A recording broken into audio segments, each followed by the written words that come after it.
പാതിരാ സമയത്ത് എഴുന്നേറ്റ് അള്ളാഹുവിനെ നിസ്കരിക്കുന്നു, അള്ളാഹിനോട് ദുആ ചെയ്യുന്നു. എങ്ങനെ?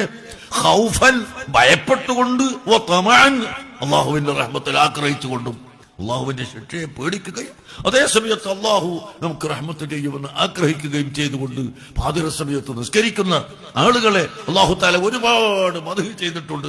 അള്ളാഹുവിന്റെ ഹബീബ് മദ്ഹ് ചെയ്തിട്ടുണ്ട്.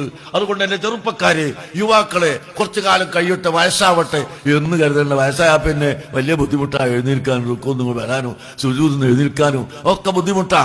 അതുകൊണ്ട് അള്ളാഹുവിന്റെ ഇബാദത്തിനായി വളർന്ന യുവാവ് അവന് അർശിന്റെ തണലുണ്ടാകും. ആ നിലക്ക് നിങ്ങൾ യൗവനകാലത്ത് നിസ്കരിക്കുക.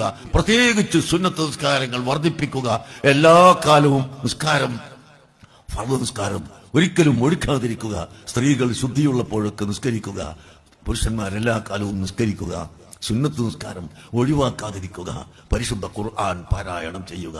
അള്ളാഹുവിന്റെ പള്ളിയിൽ വന്ന് ഒരല്പസമയം, ഒരു ജുസ്, ഒരു 4 ദിവസമെങ്കിലും, ഒരു 4 പേരെങ്കിലും ഒരു ദിവസം